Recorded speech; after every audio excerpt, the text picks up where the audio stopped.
नमस्कार, स्वागत आहे स्वामीज किचन मध्ये। पावसाच्या सरी, गरम चहा आणि खमंग कांदा भजी याहून उत्तम कॉम्बिनेशन दुसरं काही असूच शकत नाही। आज आपण बनवतोय कुरकुरीत, झणझणीत आणि घरच्या घरी सहज होणारी कांदा भजी रेसिपी। तर चला रेसिपीला सुरुवात करूया। भजी बनवण्यासाठी सर्वप्रथम आपण कांदे कापून घेऊया। तर इथे मी 3-4 कांदे घेतले आहेत। आता हे कांदे मी बारीक चिरत आहे। जितके बारीक तितकी भजी कुरकुरीत। कांदा कापताना नेहमी लक्षात ठेवायचं की पुढचा आणि मागचा भाग पूर्ण व्यवस्थित देठ काढून टाकायचा। त्यामुळे कांदे छान व्यवस्थित बारीक कापले जातात आणि मोकळे व्हायला पण लगेच मदत होते। तर इथे बघा मी पूर्ण कांदा व्यवस्थित बारीक कापून घेते आहे। कधी कधी आठवतो ना आईच्या हातची गरम कांदा भजी, सुगंध सगळ्या घरात पसरायचा। आज त्या जुन्या चवेला उजाळा देऊया, बनवूया एकदम पारंपरिक कांदा भजी। आधी मी 2 मोठे कांदे बारीक कापून घेते आहे। तर इथं कांदा कापून झाल्यानंतर व्यवस्थित छान मोकळा करायचा। आता बघा माझा पूर्ण कांदा कापून झाला आहे। आता याला व्यवस्थित मोकळं करून घ्यायचं एका भांड्यामध्ये आणि थोडंसं मीठ टाकून 10 मिनिटं झाकून ठेवायचं। त्याच्यामुळे कांद्याला पाणी सुटतं आणि खरं तर हेच गुपित आहे की या कांद्याच्या पाण्यामध्येच आपल्याला पीठ भिजवायचं असतं आणि भज्यांना पण एकसंध स्ट्रक्चर मिळतं।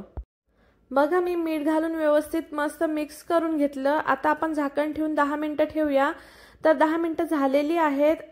बघा कांद्याला छान पाणी सुटलं आहे, माझे हात ओले होत आहेत। तर आता आपण याच्यामध्ये घालूया 1-1.5 चमचा लाल तिखट आणि सोबतच घालूया अर्धा चमचा ओवा। त्याच्यामुळे भजीला खूप छान टेस्ट येते। तर इथे अर्धा चमचा ओवा घालून घेते आहे आणि नंतर घालूया आपण तांदळाचं पीठ। तर तांदळाच्या पिठामुळे भजींना छान कुरकुरीतपणा येतो। इथे 1-1.5 चमचा मी तांदळाचं पीठ घातलं आहे।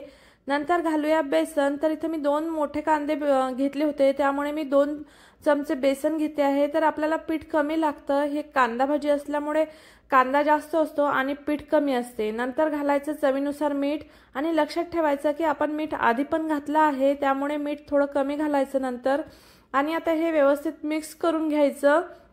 मिक्स करून झाला जर तुम्हाला वाटलं की पीठ कमी वाटतं आहे तर थोडंसं पीठ घालून घ्यायचं। मला पण इथे थोडंसं पीठ कमी वाटलं होतं म्हणून मी अर्धा चमचा अजून पीठ घालून घेतलं बेसन।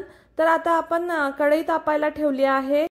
आता या मिश्रणामध्ये थोडंसं एकदम कळकळीत गरम तेल घालायचं। आपण सोडा घातला नाही, त्याच्यामुळे याच्यामध्ये गरम तेल घालतोय। तर यामुळे भजी छान कुरकुरीत होतात। तेल टाकल्यानंतर लगेचच मिक्स करायचं नाही, थोडं थांबायचं आणि नंतर मिक्स करायचं। तेल गरम असल्यामुळे हात भाजू शकतो।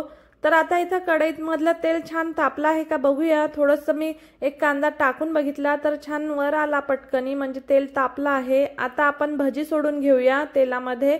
तर इथं बघा मी छान भजी हलक्या हाताने सोडते आहे आणि भजी सोडताना गॅसची फ्लेम मोठीच राहू द्या। आता पूर्ण भजी घालून झाल्यानंतर गॅसची फ्लेम मध्यम ठेवा आणि भजीला छान सेट होऊ द्या।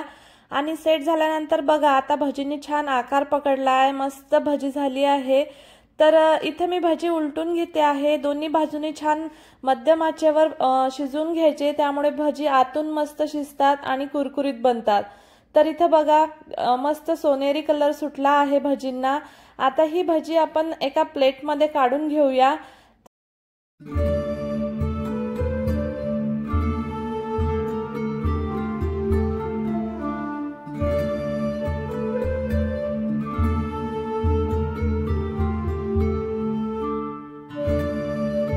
भजी काढून झाल्यावर पुन्हा तेल व्यवस्थित तापू द्यायचं, गॅस मोठा ठेवायचा आणि नंतर भजी टाकायचे।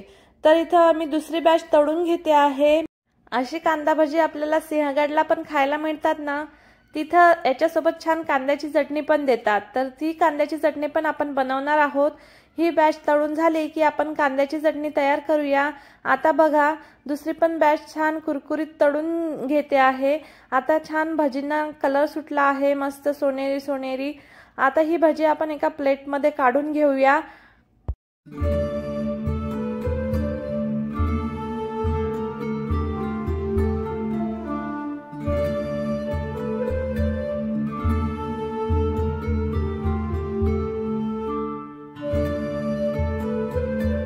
आता बनवूया कांद्याची चटणी। तर इथं मी एक कांदा छान बारीक कापून घेतला आहे। याच्यामध्ये घालूया 1 चमचा लाल तिखट चवीनुसार मीठ घालायचं आणि नंतर याच्यामध्ये घालायचं आपल्या कढईमधलं छान कडकडीत गरम तेल आणि व्यवस्थित मिक्स करून घ्यायचं।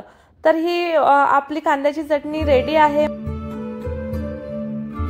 बघा, खमंग कांदा भजी तयार। चहा किंवा चटणीसोबत सर्व करा आणि पावसाचा आनंद घ्या। रेसिपी आवडली तर नक्की लाईक करा आणि अशाच घरगुती चविष्ट रेसिपीसाठी सबस्क्राइब करा स्वामीज किचनला। भेटूया अशाच परत एका कुरकुरीत आणि झणझणीत रेसिपी सोबत।